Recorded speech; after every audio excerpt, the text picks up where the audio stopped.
Hi friends, behind me is a painting by Jack Shively of Jesus serving tea. I like the imagery of a God that comes to serve all of humanity, regardless of skin color or economic condition or any other prerequisites. Just serve in pure grace, unmerited love. Sometimes we can be led by forces and by conditions to move away from the grace and the love of God and of Christ and think about things differently.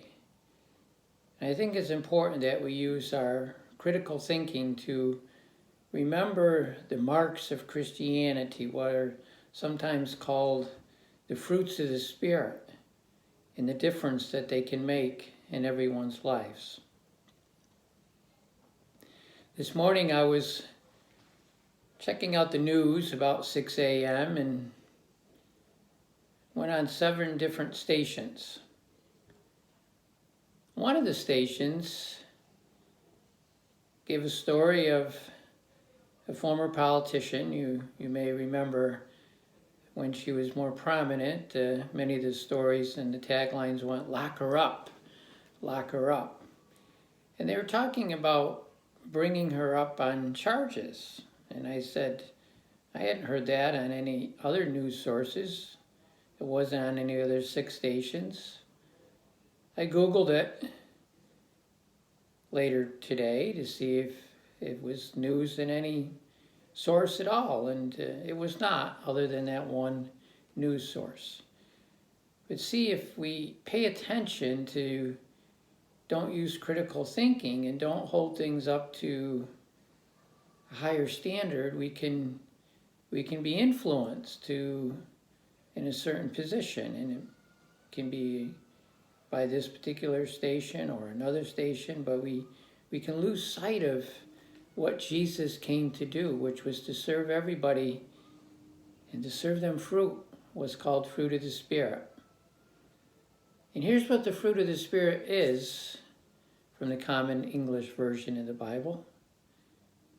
Is love and joy and peace and patience and kindness and goodness and faithfulness and gentleness, grace and self-control. And the scripture goes on to say, there is no bar, there is no law against these things.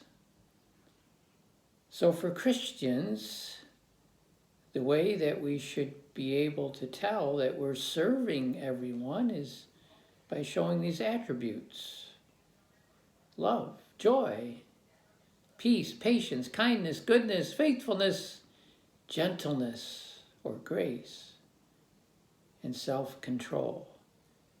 Because the scripture says we can use and show those things as much as we want.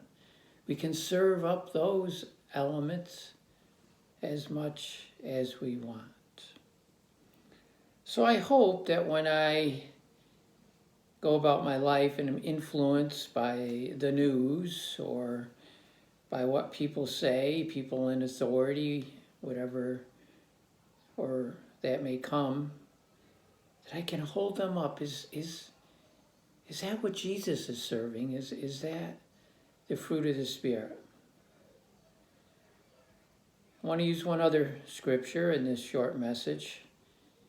It's from the book of Amos, the 5th chapter, and it was put out by a friend of mine, Reverend Debbie Earthrow, who's going to be the new boss, you might say, of the Albany district of the United Methodist Church. We call that position a district superintendent.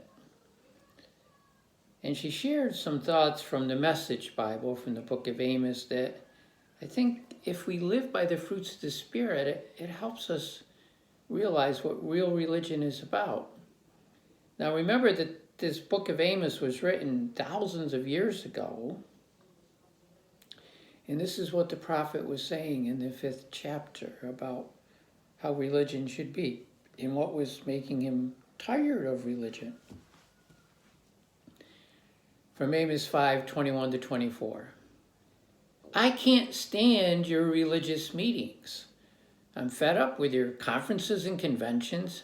I want nothing to do with your religious projects, your pretentious slogan, and your goals. I'm sick of your fundraising schemes, your public relations and image making. I have all I can take of your noisy ego music. When was the last time you sang to me, served tea to me? Do you know what I want? I want justice, oceans of it.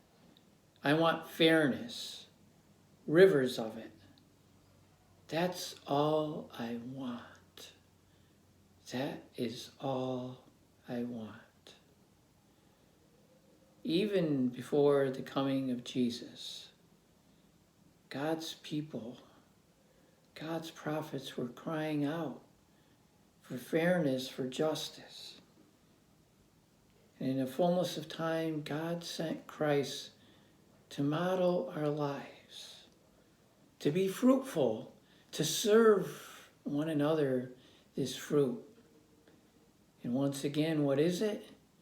Love and joy and peace and patience and kindness, goodness, faithfulness, gentleness, or grace, and self-control.